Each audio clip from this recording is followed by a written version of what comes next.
and to chronicle some part of the Hindustani music tradition of Dharwad, we have with us today Sri Ramachandra Sidenur. Mr. Sidenur, would you kindly please come and take your seat? And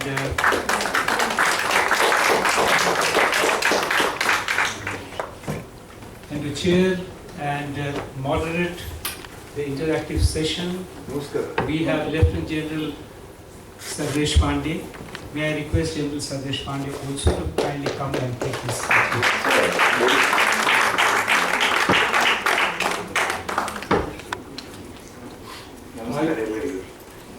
I will take only a few moments to introduce the two distinguished persons we have here today. Mr. Ramachandra Sidenur hails from a very reputed family in Dharwad, and he received his education in both Dharwad and Pune. After obtaining his degree from the College of Engineering, Pune, he served in various organizations, including Maharashtra Electricity Board, as well as Central Water and Power Research Station at NDA under MES. He returned to Dharwad to serve as a lecturer in KK Kabul Institute of Engineering for nearly 3 decades. He is associated with many technical, educational and social organizations, including the District Library Authority, KE Board, a premier educational institute of Karnataka, Karnataka Talent Search Board, and INTAC. He presented his research paper on innovations in technical education in India in Indian Society for Technical Education in 1989, and he has authored about 15 books in Kannada and English covering various topics. To chair and moderate the discussions, as I mentioned, we have Lieutenant General Sardeshpande, a very distinguished soldier who hails from Dharwad, and he was commissioned in the Kumayan Regiment in 1956 and had long tenures in command departments, including those of 2 units, 2 brigades and 2 divisions. He has had useful exposure in Special Frontier Force and Assam Rifles, and to operations in Bangladesh, Nagaland, Manipur Counterinsurgency, and IPKF in Sri Lanka. He returned to the family, and I have just been introduced to her today. Lieutenant General Deshpande, if you could kindly. Sardeshpande.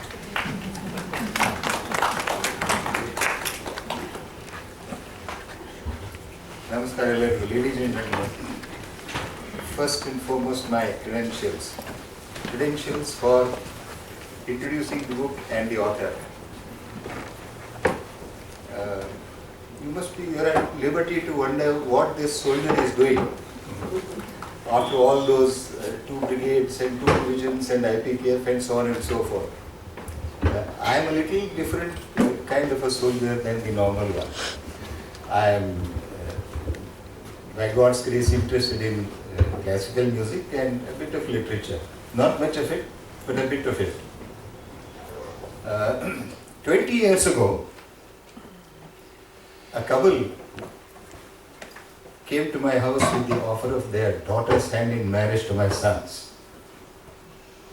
After the palavers, there was an innocuous statement by the author today being introduced, saying that there would be a musical soiree at the end of the celebrations. I was thrilled because it was after 35 years of my denial and distance from music and Kannada literature. This was the first time I was going to hear him. The marriage took place, the soiree didn't. I cribbed like the very devil. I cribbed later. I crib even today. Having seen the years go by, I found a kind of a kindred spirit in the author who is sitting in front of you, in the sense that our interests coincided. coincided in music, classical music, Hindustani classical music, and a bit of literature. He had written a few books, so had I. He was very keen in music. His wife was keener in that. She composes also. She has composed several musical concerts, musical programs. And then I came to know that it was not only the couple but the daughter also who had got certain expertise in sitar. This cribbing session is my birthright as a soldier. And this continuous cribbing gives sometimes place to lateral thinking.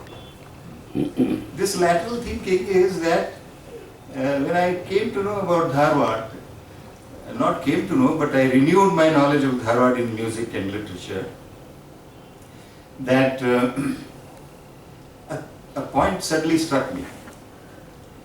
Why this sudden inflorescence of music in Dharwad? Between Pune and Tungabhadra, it's only Dharwad and Dharwad which has stood out for music, Hindustani classical music, apart from literature. I was doing some loud thinking. We keep on doing loud thinking with each other because we stay in the same place, Dharwad.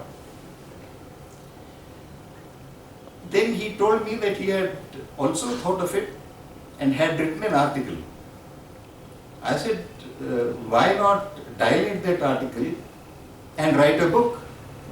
He said, what is this, writing a book and this, that and the other? He was a cloistered man. I too am a bit of a cloistered fellow. But I said, why not make an attempt to do this? Then we said, all right, let us go to so-and-so, so-and-so, so-and-so. I actually started acting the gadfly, keeping him aware every day. Let us go to so-and-so today, let us go to so-and-so today. And so on and so forth. We met several people in Dharwad. Most of them are dead and gone now. A few are still continuing. We met several musicians, several music critics. And then I managed to get him write that book, commence that book. And every day or whenever I used to, we meet at least twice or thrice a week. I stay alone. He stays with his wife.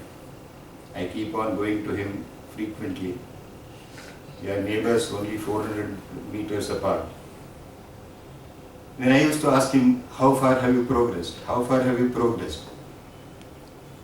And then one day, the progress reached its goal in the Kannada version. Then his daughter got after him, it seems. Why not translate it into English?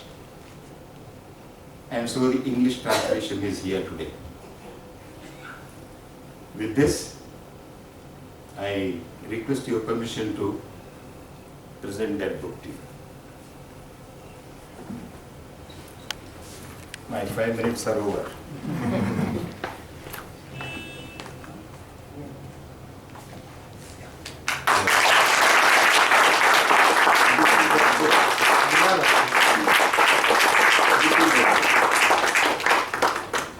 Take it.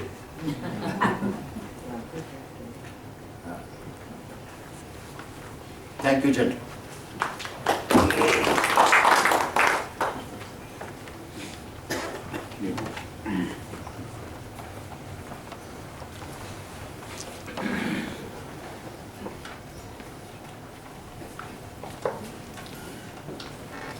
At the outset, I thank BIC for doing this extraordinary and releasing the book in their premises.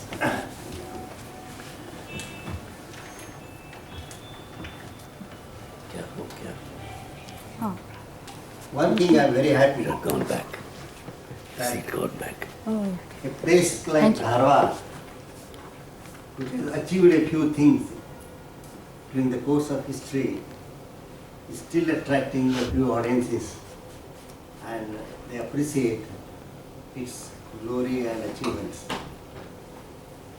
See, Dharwad is a place looks so small, but its achievements are really great. Nearly 6 Jnanapeeth Prashasti awards have been received by the people of Dharwad, and I am proud to say that one of the Jnanapeeth Prashasti award today, Mr. Girish Karnad, is here only.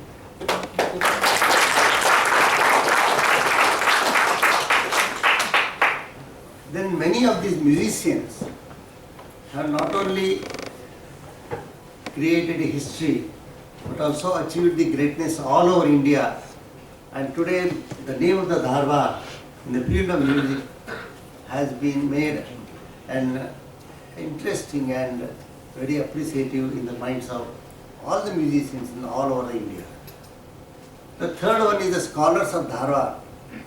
See, these scholars not only have been in Dharwad, but they have moved away from Dharwad, moved away from the shores of India and made their name, achievements.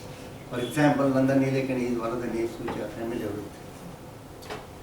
Now, such a place which is so small, has no kin or no government support or no other reasons to get any advantages in achieving something, but still achieve something. The reasons are many, and the people of Dharwad and the surroundings. I hope you will all give me some time to listen to the history of this whole episode of achievements by the Dharwad musicians. See, Dharwad received the British rule somewhere in 1818. I just in a few lines tell this history of this Dharwad. A place after the British administration got its first Marathi school rather than Kannada school. So Kannada was this native language of Dharwad, but Marathi school was first started in 1826. And then the Kannada school came in 1831 and the English school came in 1848. But the interesting part of this Marathi school, the Dharwad people learned Marathi and used this Marathi for the communication and the official requirements with the capital Pune and Bombay, where it was part of the Bombay state. Now the Marathi which was being learned by the people of Dharwad not only made them as the phonetics of Marathi like Belgaum and Kolhapur, but they used it for their development and cultivation of association with Maharashtra. People started going to Pune and Bombay. They started participating in cultural and educational activities, and along with that, they also been part of that state activities. Now, when